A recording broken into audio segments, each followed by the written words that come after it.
Monsieur, bonsoir et bienvenue dans ce journal. Au sommaire, le ministre de la Santé, Benjamin Rompati, a rencontré ce mardi 18 mai les hommes des médias pour leur faire le point de la campagne de vaccination contre la COVID-19 lancée le 1er avril dernier. C'était à l'occasion d'un déjeuner de presse. Rencontre d'une vingtaine de chefs de l'État africain avec le président français Emmanuel Macron, un sommet qui s'inscrit dans le cadre de la relance de l'économie du continent africain. Et puis, journée de grève et de manifestation des postiers devant le siège parisien de la Poste. Ils protestent contre la suppression des postes.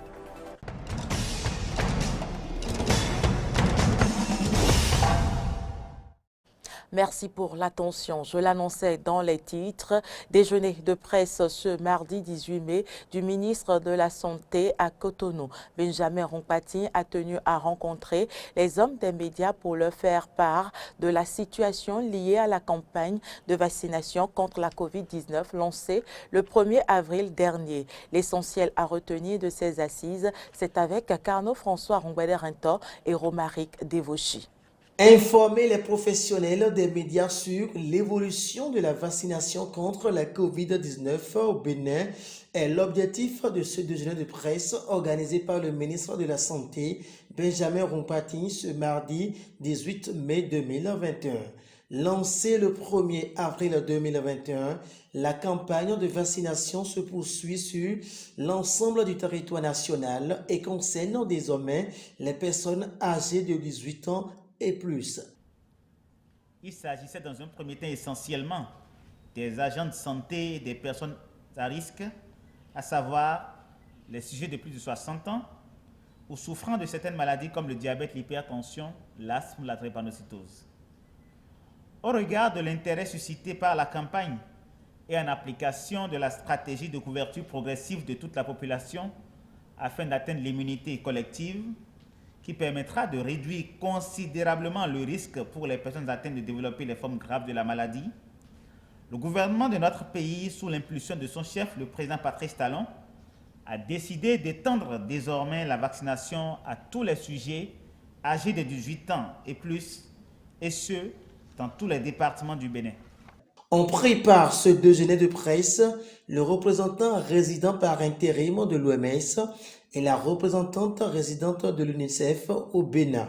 Occasion pour les hommes des médias de poser de nombreuses préoccupations après la brillante présentation de la situation sanitaire au Bénin par le directeur général de l'Agence nationale des soins de santé primaire.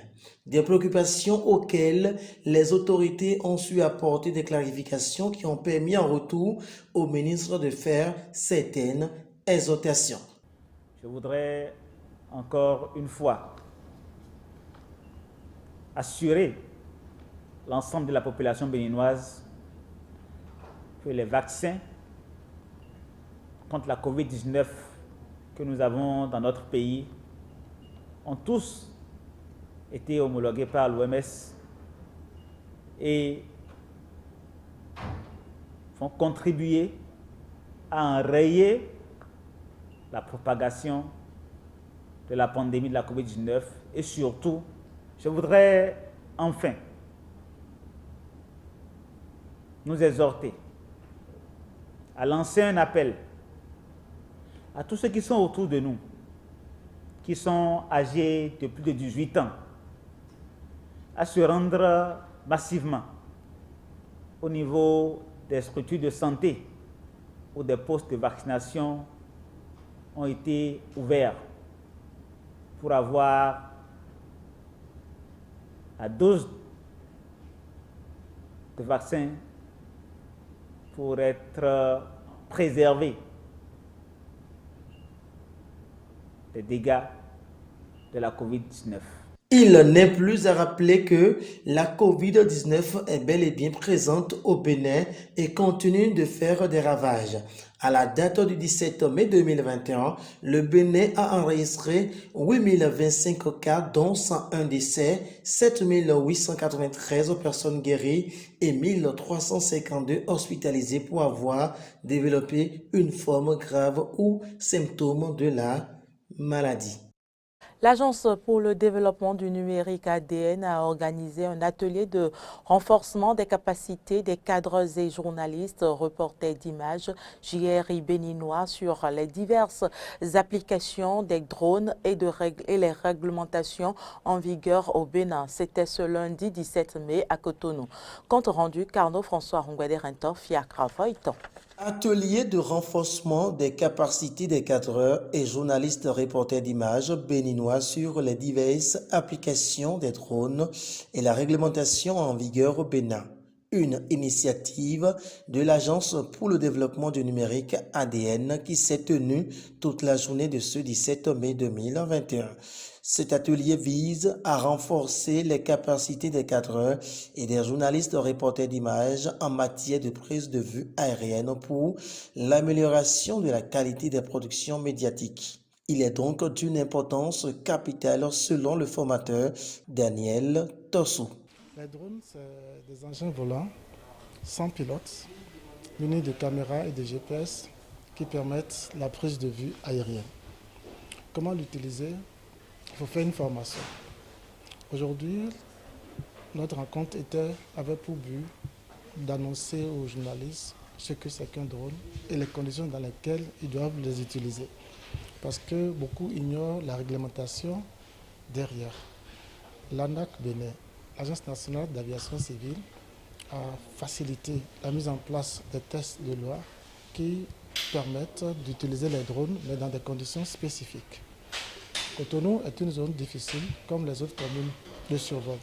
Et c'est pour ça que ce n'est pas possible de prendre le drone et de survoler à son aise un peu partout. Il y a des zones où vous devez forcément avoir des autorisations et il y a des zones qui sont totalement interdites de survol. Serge Adjovi, directeur général de l'ADN, estime que cette formation est une opportunité pour les participants de produire désormais de meilleurs contenus pour leurs organes respectifs. Donc, c'est l'opportunité pour les médias, publics, privés, de se mettre en valeur avec des contenus qui sont des contenus intéressants, qui sont des contenus beaux à voir, qui sont des contenus qui sont en concurrence, mais qui tiennent cette concurrence vis-à-vis d'autres contenus qui sont diffusés sur les mêmes écrans de télé. Donc c'est important de pouvoir améliorer, dans le cadre de la migration à la TNT, de pouvoir améliorer à la fois les contenus et d'améliorer, de diversifier les sujets que vous allez proposer à vos structures respectives. Je crois que le drone est un outil important, j'allais dire est un outil indispensable. Ce n'est pas forcément pour l'utiliser tous les jours, mais ça, finalement, il ressort de votre responsabilité de dire, dans ce cas-là, j'ai besoin d'un drone. Dans ce cas-là, les images, le reportage, le sujet sera mieux traité avec un drone et de dire si oui ou non, vous pouvez le faire. Le drone est un excellent outil d'acquisition, d'observation, d'analyse et de traitement des données. Sa maîtrise est impérative pour les cadreurs et journalistes reporters d'images qui se veulent une place de choix dans un monde où le numérique est en pleine ascension.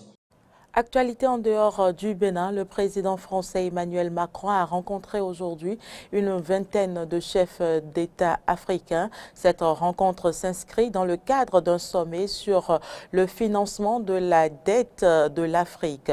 Objectif, mettre en place une stratégie de relance de l'économie du continent. À l'occasion, la France a décidé d'annuler sa créance envers le Soudan. C'est une valse de présidents africains pour un concert de futures décisions décisives. Emmanuel Macron a accueilli ce lundi sur le perron de l'Élysée des dirigeants d'États africains, européens et du Golfe, ainsi que d'organisations internationales. Le président français, tout heureux d'annoncer une bonne nouvelle pour le Soudan. La France a décidé d'annuler sa créance envers son pays allié, soit près de 5 milliards de dollars. Un cadeau après qu'un soulèvement populaire a conduit à la chute de l'autocrate Omar el-Béchir par l'armée en 2019. Vous avez choisi d'unir vos forces civiles et militaires pour faire réussir votre révolution. Vous l'avez fait avec l'appui de l'Union africaine, dont je salue ici le rôle subtil et décisif. La réduction de la dette soudanaise que nous allons amorcer prochainement est un premier résultat. Il conviendra que cette trajectoire de retour du Soudan dans le concert des nations soit confortée au plan économique, au plan politique. La France est également engagée à prêter 1,5 milliard de dollars au Soudan sous la forme d'un prêt relais pour lui permettre de couvrir ses arriérés vis-à-vis notamment du Fonds monétaire international. Et je suis sûr qu'avec ce type d'engagement, le peuple soudanais avance dans la bonne direction avec le soutien de nos partenaires et amis.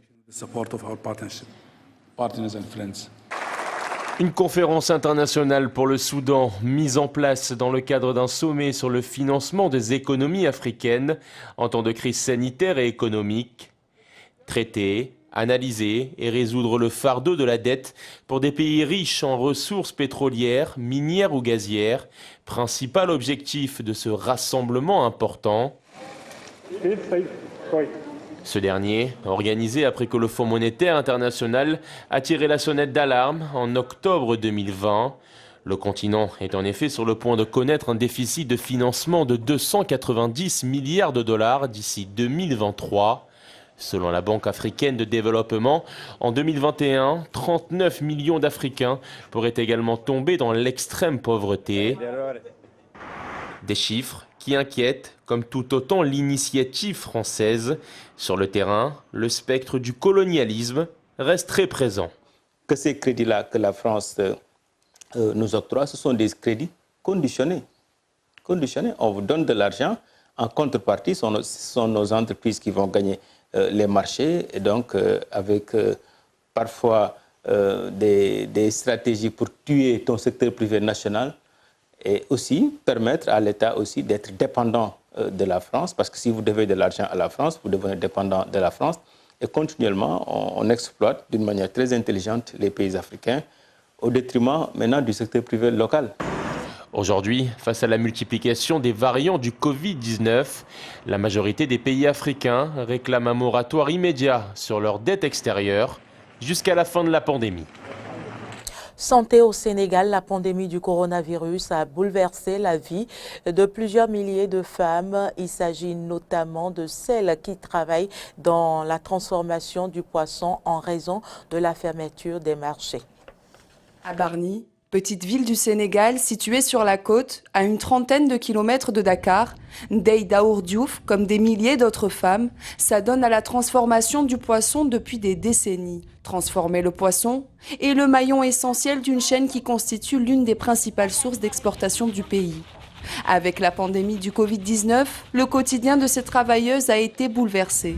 Le Covid-19 a beaucoup affecté le travail parce que pendant le Covid, je ne travaillais pas et je devais rester à la maison. Parfois, mon mari allait en mer pour pêcher du poisson, mais parfois il ne le faisait pas ou il n'obtenait rien. C'est lui qui travaillait pour ramener de la nourriture à la maison. Je ne pouvais pas sortir, il n'y avait pas d'argent. Ici, la vie est rythmée par l'activité halieutique et ce n'est pas un hasard, car pour les habitantes de Bargny, la transformation du poisson n'est pas seulement un travail, c'est aussi un héritage. Je suis fière d'être femme transformatrice parce que j'ai hérité la transformation de mes parents et de mes grands-parents. Mais mon père était pêcheur. Donc nous ne savons que le poisson. Donc la transformation, c'est une fierté. C'est ma fierté parce que je suis née, on m'a baptisé de l'argent de pêche. Alors qu'en temps normal, la transformation de poissons peut rapporter jusqu'à 500 000 francs CFA, soit environ 760 €, l'année dernière, elle a rapporté très peu, parfois rien du tout. Les nouvelles restrictions sanitaires et la méfiance vis-à-vis du virus ont considérablement ralenti l'activité de ces femmes qui font tourner l'économie de toute la côte sénégalaise. Une femme qui travaille ici nourrit environ 7-8 personnes de sa famille et de son entourage. Je ne parle pas seulement de ses propres enfants, mais de ses tantes, de son grand-père, de toute une communauté qu'elle nourrit. Donc si vous lui enlevez cette économie, si vous enlevez cette partie du travail, si vous lui imposez des projets dont l'impact pourrait être négatif sur sa vie, cela aura une influence sur des milliers de vies autour d'elle. Ce n'est pas seulement une personne, mais plusieurs qui vont perdre des revenus indirectement parce que cette femme ne travaille plus. Au Sénégal, le poisson représente plus de la moitié des protéines consommées par ses 16 millions d'habitants, ce qui est essentiel pour la sécurité alimentaire. En partie à cause du Covid-19, en 2020, la contribution de la pêche dans le PIB du pays a diminué de 34,9%. Le mois dernier, la première véritable saison de pêche depuis la pandémie a démarré, apportant un nouvel espoir aux transformateurs, à leurs familles et aux villages. Les postiers ont manifesté cette mi-journée devant le siège parisien de la Poste. Ils protestent contre la suppression des postes et réclament autre revalorisation salariale.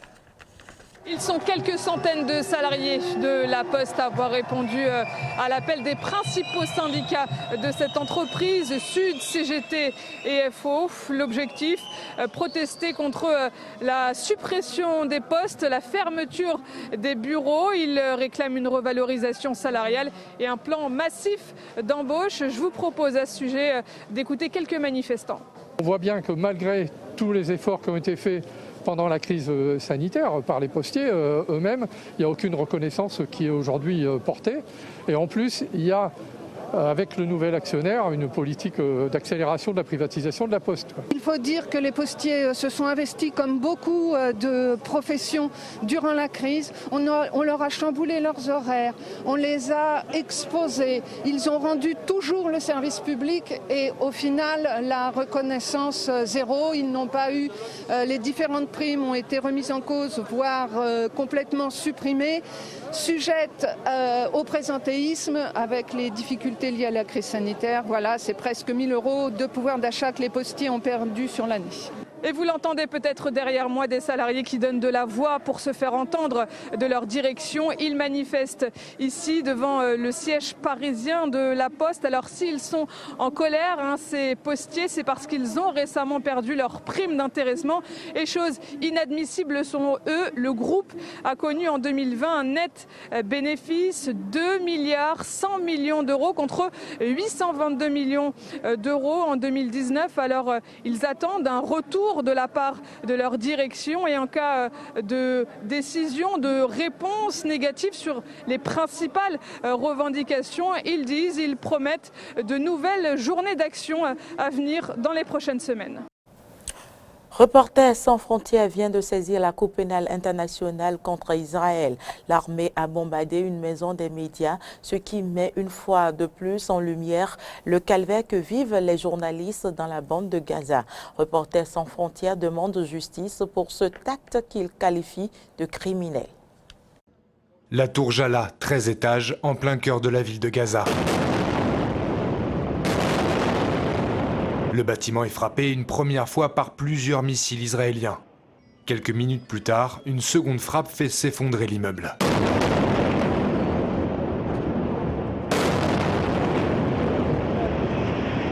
Une tour qui abritait entre autres l'équipe de la chaîne d'information qatari Al Jazeera et celle de l'agence américaine Associated Press.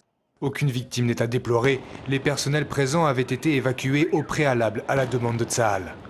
Un bâtiment abritant des journalistes pulvérisés, l'image est forte. Pourtant, le Premier ministre israélien l'assure, média ou pas, cet immeuble était bien un objectif stratégique. Dans cet immeuble se trouvait un bureau de renseignement de l'organisation terroriste palestinienne qui prépare et organise des attaques terroristes contre des civils israéliens. Donc c'est une cible parfaitement légitime. Mais la profession, elle, ne l'entend pas de cette oreille. Depuis le début du conflit, selon Reporters sans frontières, 23 médias ont vu leurs locaux détruits par des frappes israéliennes ciblées. L'ONG qui a saisi ce dimanche la Cour pénale internationale. Reporters sans frontières considèrent que le ciblage volontaire de médias et la destruction totale et intentionnelle de leurs équipements relèvent du crime de guerre en vertu de l'article 8 du statut de Rome. L'armée israélienne a non seulement infligé des dégâts matériels très importants à des rédactions dont les journalistes, les équipements et les installations sont des personnes et des biens protégés au titre de la protection due à la population civile. Elle a également entravé la couverture médiatique d'un conflit qui affecte directement et gravement la population civile. Le sort des journalistes présents sur le terrain n'a d'ailleurs pas manqué de faire réagir les responsables internationaux. Bruxelles a exprimé sa vive inquiétude, tout comme Washington, qui a tout de même tenu à ménager l'allié hébreu. Comme vous le savez, le président Biden et d'autres membres de l'administration ont fait directement part de nos préoccupations à nos homologues israéliens au sujet de la sûreté et de la sécurité des journalistes opérant à Gaza. Et nous avons souligné la nécessité de garantir leur protection. Israël a la responsabilité toute particulière de protéger les civils dans le cadre de sa légitime défense, et cela inclut assurément les journalistes. Je pense qu'Israël, en tant que démocratie, a la charge supplémentaire de faire tout son possible pour éviter les pertes civiles, même s'il se défend et défend son peuple.